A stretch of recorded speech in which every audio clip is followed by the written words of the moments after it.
Rape और हत्या को लेकर राजधानी पटना के अस्पतालों के क्या हालात हैं, इसको लेकर हम विशेष बातचीत करते हैं हमारे संवाददाता मधुरेश नारायण से।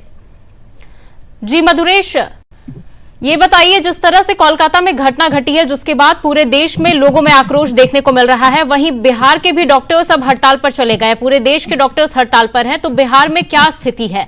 बिहार के अस्पतालों में आपने स्थिति का जायजा लिया है, क्या यहाँ पर डॉक्टरों का क्या कुछ कहना है?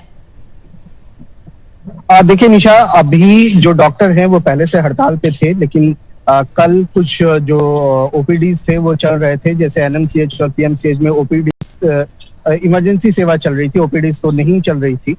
लेकिन आज इमरजेंसी सेवा भी बंद कर दी गई है। तो जो मरीज हैं और उनके परिजन हैं उनको काफी परेशानी का सामना करना पड़ रहा है। और इस बीच में जो डॉक्टर्स एसोसिएशन है, बताया जा रहा है कि उनके जो प्रतिनिधि मंडल थे उन्होंने स्वास्थ्य मंत्रालय से भी बातचीत की है। और लेकिन उनका ये कहना है कि जब तक सरकार की तरफ से उनकी सुरक्षा के लिए कोई पुख्ता इंतजाम नहीं किया जाता है, कोई पुख्ती बात लिखित तौर पे दी नहीं जाती है, तब तक वो अपने काम पर वापस नहीं लौटेंगे। ऐसे में समझा जा रहा है कि कल भी डॉक्टर हड़ताल पर ही रहेंगे। और कल आईएमए के द्वारा 24 घंटे का स्पेशल जो हड़ताल है एक तरह का, वो कॉल किया गया है। तो समझा जा रहा है कि कल बड़ा प्रोटेस्ट डॉक्टर के द्वारा पटना में भी किया जा सकता। जी मधुरेश, अगला सवाल लेना चाहेंगे इस संबंध में, क्या आपकी कोई स्वास्थ्य मंत्री से कुछ बातचीत हुई है?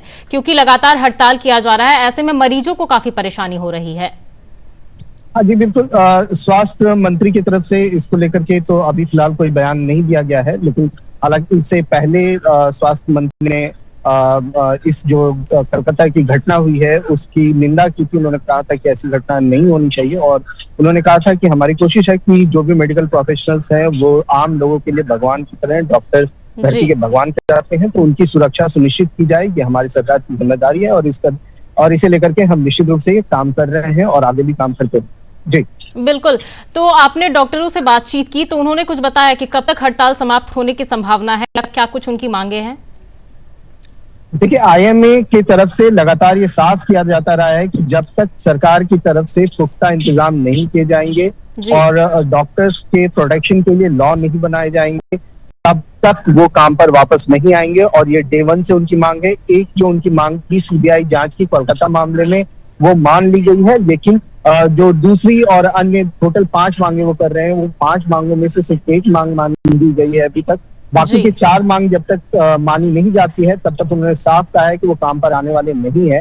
ऐसे में जो जितने गवर्नमेंट हॉस्पिटल्स हैं उनके जो सुपरिटेंडेंट्स हैं और जो उनके अध्यक्ष हैं, उनकी कोशिश है कि वो किसी तरह इमरजेंसी सेवा को चालू रखें। इसे लेकर के हमारी एनएमसीएच की जो अभी प्रिंसिपल हैं उनसे भी बात हुई, ईशा कुमारी से। उन्होंने कहा कि उन्होंने जो जूनियर डॉक्टर हैं और जो रेसिडेंट डॉक्टर हैं उनसे रिक्वेस्ट भी किया है कि एटलीस्ट जो इमरजेंसी सर्विस है वो डॉक्टर्स उसको बाधित ना करें, क्योंकि जो गरीब और डाउनट्रोडन लोग हैं वही ज्यादातर एनएमसीएच पीएमसीएच जैसे अस्पताल में पहुंच रहे हैं। तो इमरजेंसी सर्विस को हाल में शुरू किया जाता रहे, ये जो आला अधिकारी हैं मेडिकल कॉलेज की, उनकी ये कोशिश। जी बिल्कुल। तो कल तक इमरजेंसी सेवा तो दी जा रही थी, लेकिन आज इमरजेंसी सेवा को भी ठप कर दिया गया है, जिससे मरीजों को काफी परेशानी हो रही है। हालांकि इसको लेकर लगातार जांच किए जा रहे हैं, सीबीआई भी इस मामले पर देख रही है। अब देखना होगा क्या कुछ इस पर निकलकर सामने आता है। तमाम जानकारी देने के लिए मधुरेश, आपका बहुत बहुत धन्यवाद। चलिए अब अगली खबर की